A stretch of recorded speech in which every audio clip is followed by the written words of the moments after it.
Well, Sarah Shaver, we're here at BoucherCon, and you've been honored as the local guest of honor. That's right, and it's a thrill, believe me. Well, we're going to talk about your latest book, Louise's Chance, on North Carolina Book Watch. Uh, but, you know, we're coming up to a day where we might be honoring our veterans, and you set your Louise series in Washington during World War II. That's right.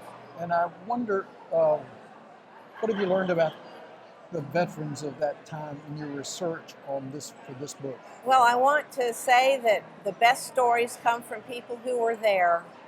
And I've heard so many good anecdotes, so many interesting stories from people who were alive and working and fighting in World War II.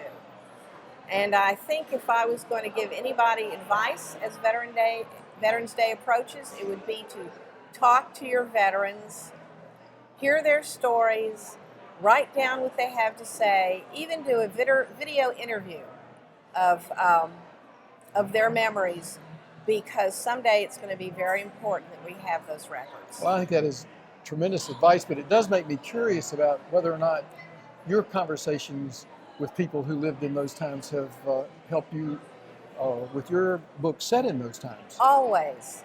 And I have people coming up to me who are fans who say, oh, I worked in Washington in this office, and this is what we did. Or I lived in a boarding house like Louise Purley did, and here are some incidents that happened there. And they're always fascinating, and I always have my notepad with me so I can write them down and don't forget them. And I have put quite a bit of those stories in my books. Have you been able to talk to any of the World War II veterans themselves? Yes, my dad was a World War II veteran, and I have talked to other men who were fighting. And I'm happy to say that they've been willing to share. I don't think it's something that they like to bring up very often, but when you ask them stories, they will tell them to you. Well, tell us some tricks, because as you mentioned, many of the World War II veterans are close to the vest about their war experiences. And we hear that some of them, now that they're coming, many of them coming towards the end of their time on this earth at least, that they're willing to open up a little bit. How do you encourage them to open Well, up? what I usually do is I say something along, oh, you fought so-and-so, and my family was in the military. And I'd say, oh, well, my granddad was here, or my uncle was here, and he was an Army photographer. What did you do? And that gets them started. And then I'll say things like, were people from your hometown in your regiment? Who were your friends, and what did they do? And what was it like behind the lines?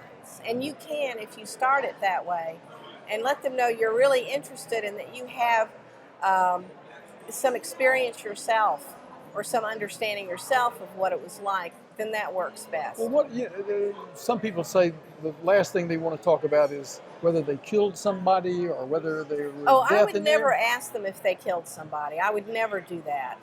I would never ask them if their friends died. Sometimes they'll volunteer that information, but I would not ask questions like that. I'd say, what did you have to eat on Thanksgiving? What did you do for fun?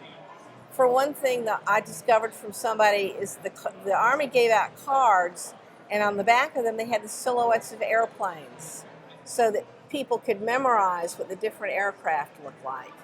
They also would issue cards with the most wanted Nazis on the back of them so that perhaps they could recognize them.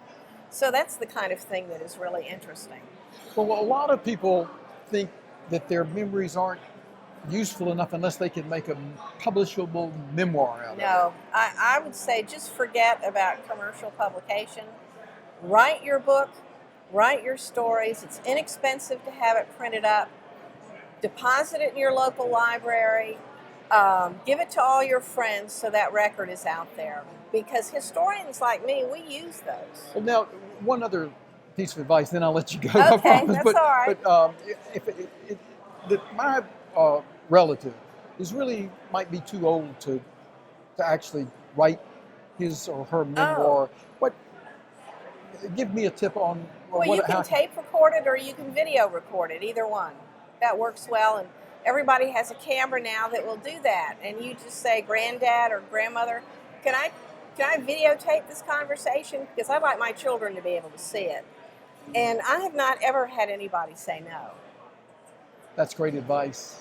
It's fun too.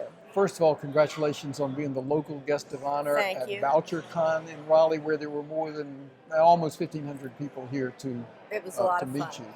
And thanks for your new book, Louise's Chance. We look forward to talking to you on North Carolina Book Watch about that book soon.